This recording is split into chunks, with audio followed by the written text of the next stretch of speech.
हमारे चैनल समाचार की दुनिया को लाइक एंड सब्सक्राइब करें और बेल आइकन दबाना ना भूलें।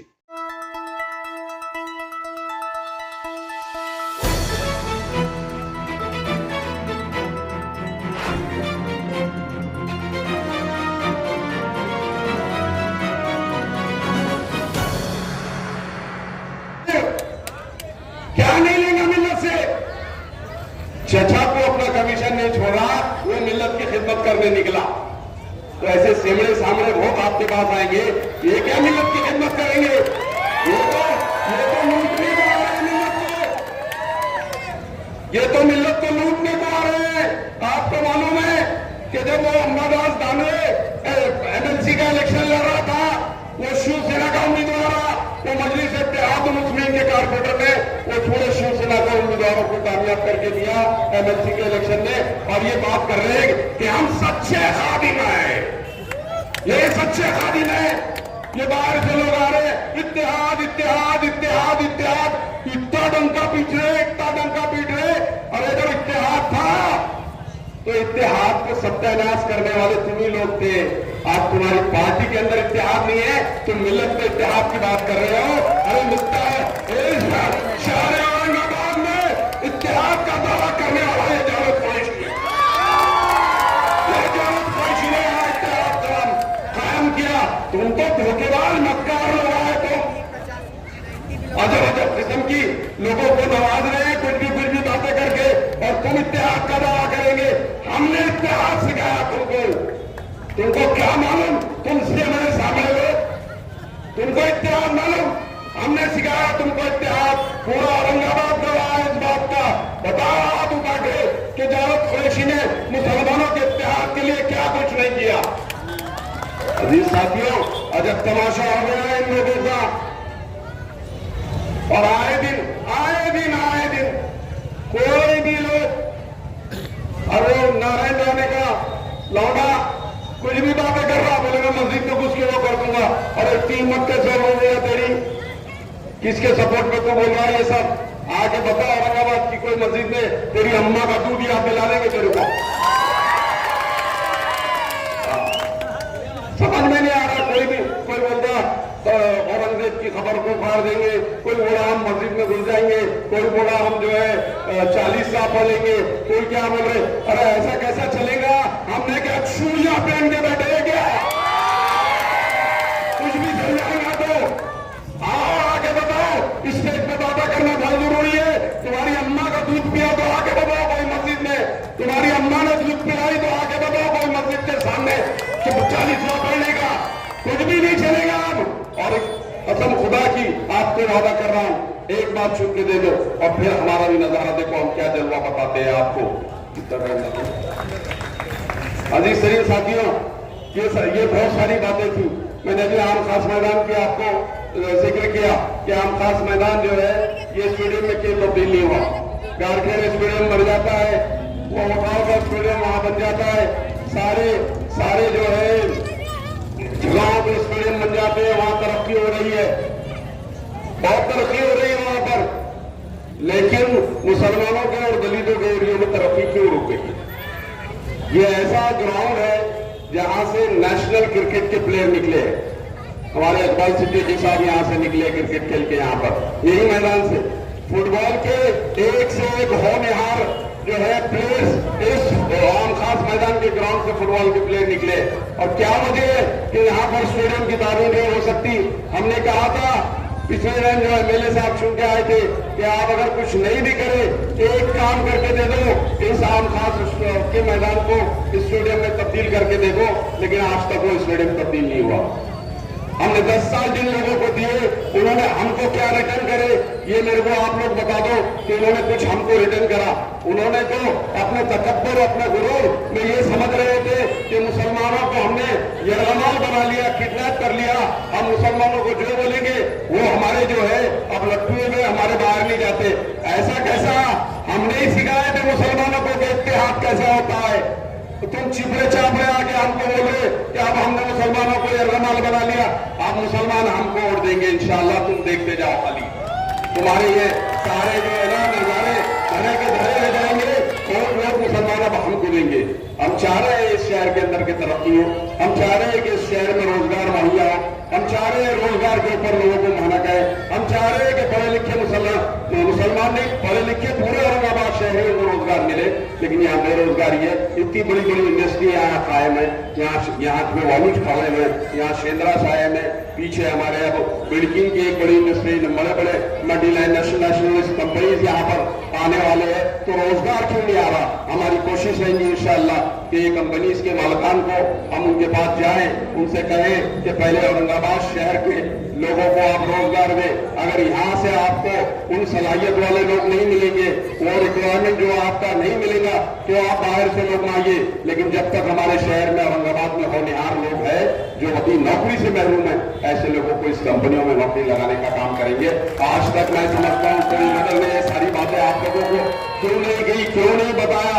हम इंशाअल्लाह ये सारे जो है इक़दाम करेंगे। प्रकाश अम्बेडकर साहब ने जो हिदायतें दी कि हमको यहाँ भेजा कि जावेद कुरैशी जाओ तुम, हम देख रहे हैं तुम्हारे को 30 साल की खिदमत आपके शहर में है, कोई मानो या ना मानो 30 साल से मिली खिदमत दे रहा हूँ, मजहबी खिदमत दे रहा हूँ, समाजी खिदमत दे रहा हूँ, सियासी खिदमत दे रहा हूँ। कोई बता दे कि हम जो है पैराशूट से उतर के नहीं आए दोस्तों, पैराशूट से कसम खुदा की पैराशूट से उतर के हम नहीं आए। इस शहर में हमारा कॉन्ट्रीब्यूशन है, इस शहर को हमने वक्त दिया, अपना खून दिया, अपना पसीना दिया। ये जो सामने अभी MIM के पोते घूम रहे हैं, ये इनको कौन सिखाया सियासत? इनके सियासत में गुरु हैं हम। आज हमारे पास होशियारी मारने की बातें कर रहे, अपने चचाओं से कमीशन लेके हमको होशियारी सिखा रहे। अजीज तरीन साथियों, हम इस शहर में कुछ तब्दीली लाना चाहते हैं, और एक नहीं, प्रकाश अम्बेडकर साहब की ताकत है, वंचित बहुजन अघाड़ी की ताकत है। ये दो ताकतें अगर एक जगह आ जाए तो मैं समझता हूं इस शहर में बेहतरीन से बेहतरीन कि वो मनून रामगिरी जिसके ऊपर पुलिस ने 58 FIR दर्ज करने के बाद भी वो अरेस्ट नहीं, कि उस मनून को मेरे नबी के शान में गुस्ताखी करने के बाद अरेस्ट किया जाए। दिगर फिरकापरस्त पार्टियां सिर्फ मुसलमानों को जज्बात में ला रही है, उनके जज्बात से खेल रही है और बेवकूफ बना रही है। ये सब चीजें वोट का इस्तेमाल करना पड़ेगा। अगर आप चंद ऐवानों में भेजेंगे तो वो अपना बिल पास करने वाले 5 आने वाले 20 तारीख को बटन नंबर 5 सिलेंडर निशानी पे जावेद कुरैशी साहब को अपना कीमती वोट देकर भारी अक्सरियत से कामयाब की है। क्योंकि अभी हाल में एक पस मंजर में आपको थोड़ा सा आपकी नजरों में लाना चाहूंगा कि अभी आज एक डिक्लेरेशन आया मौलाना सज्जाद नौमानी साहब का, उसमें मैं इजाफा करूंगा। हम मौलाना सज्जाद नौमानी साहब का बड़ा उनकी एक चीज आप लोगों के दरमियान में इजाफा करना चाहूंगा कि जो सर्वे किया गया है, जिस सर्वे के बुनियाद पर पूरे महाराष्ट्र की लिस्ट को जारी किया गया, पूरे मुल्क की डेमोक्रेसी और संविधान को पहुंचाने वाले जो अनासिर नुकसान जो पहुंचा रहे हैं, उसके हक में फैसला लिया गया। लेकिन मैं एक चीज उसमें इजाफा ये करूंगा कि पिछले 1962 से लेकर 2024 तक 19 के जो इलेक्शन थे, ये पूरे इलेक्शन आप उठा के देख लीजिए, मुसलमान 13% है महाराष्ट्र में, और 13% के हिसाब से 288 ऐवान असेंबली आमदार जो चुन के जाते हैं, अगर हमारी हिस्सेदारी हम देखे जाए तो 37 आमदार हमारे ऐवान असेंबली में होना चाहिए। मौलाना 39% और 14% का ये शख्स अमीद होकर इस इत्तेहाद को मैं सलाम करता हूं कि इसने अपने उम्मीदवारी की कुर्बानी देके आज मुसलमानों के साथ मुत्तहद होने का इरादा किया। क्योंकि हमारी जंग फिरका परस्त ताकतों से है, हमको एक होना होगा, आपको समझना होगा। आप लोग इस बात को समझिए।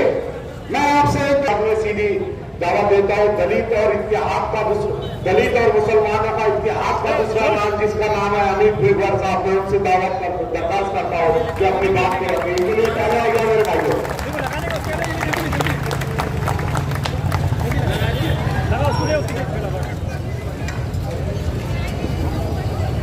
सभी भाइयों को, जो भी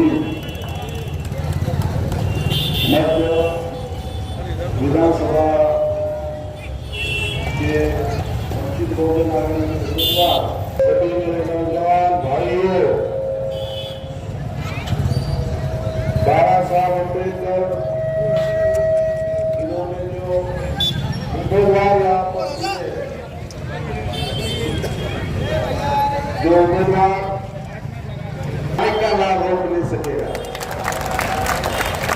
मैं ये चाहता हूं यहाँ के सभी मुसलमान भाइयों, आप लोग ये सोचो और ये आपने सोचना चाहिए कि दलित समाज जो पूरा 35-40 हजार हमारा समाज का जो वोट है, जो वोट पूरी ताकत के साथ जावेद भाई के साथ में खड़ा है, ये अभी आपको सोचना है। अगर आपको एक सच्चे आदमी को उसके साथ हमेशा नाइंसाफी हुई, ऐसे आदमी को अगर इंसाफ दिलाना है तो मैं आपसे यही गुजारिश करूंगा कि आप सब मिलकर पे जब जब अन्याय हुआ, अत्याचार हुआ, मैं समझता हूं कि जब जब दंगल हुई, वो किराड़पुरे की दंगल हो या फिर दौलताबाद की दंगल हो, मरेगांव की दंगल हो, ये सभी दंगलों में बच्चों को अरेस्ट करने का, बच्चों के गुने नकल करने का काम यहाँ पर हुआ। मैं ये बताना चाहता हूँ आपको, जब किराड़पुरे की दंगल हुई तो एक तरफा वहां पर सिर्फ मुस्लिम बच्चों को टारगेट किया गया। जो सामने वाले जो बच्चे थे उन्होंने झगड़ा किया, शुरू किया, उन कोई बच्चों पे एक ही भी गुनाह, एक ही अफवाह दाखिल नहीं हुआ। ये नाइंसाफी को अगर रोकना है तो वंचित बहुजन नागरिक के साथ में जावेद भाई को भारी ताकत देकर आपको चुनकर लाना पड़ेगा। इस महाराष्ट्र में बीजेपी को अगर कोई पूरी ताकत के साथ अगर चैलेंज करता है, रोकता है बीजेपी को, तो वो एक ही शख्स है, वो बाबा साहब अम्बेडकर का पोता बाबा साहब अम्बेडकर है। जब जब दलितों पे, मुसलमानों पे अन्याय हुआ, तब तक बाबा साहब अम्बेडकर एक ढाल बनकर खड़ा होने का काम यहाँ पर किया है। अभी देखो महाराष्ट्र में हमेशा दंगल बढ़ाने का काम ये आरएसएस और बीजेपी ने किया है। यहाँ पर जो बच्चे औरंगजेब का स्टेटस रख रहे थे, उनके ऊपर गुनाह दाखिल करने का काम इन लोगों ने किया। अगर इस देश में डॉक्टर बाबा साहब अम्बेडकर का संविधान है और हमको सबको सरीका अधिकार इस देश का संविधान हमको देता है, और जब यहाँ पर ऐसा समझ में आया कि महाराष्ट्र में हिंदू और मुसलमान का दंगा घड़ाना कुछ लोग चाहते हैं, तो सबसे पहले बाबा साहब अम्बेडकर मुर्दाबाद में औरंगजेब के नगार पर गए और पूरे महाराष्ट्र का दंगा यहाँ पर खत्म हो गया। जब जब मुसलमान भाइयों पे अन्याय अत्याचार हुआ, हम भी औरंगाबाद में सबसे पहले अगर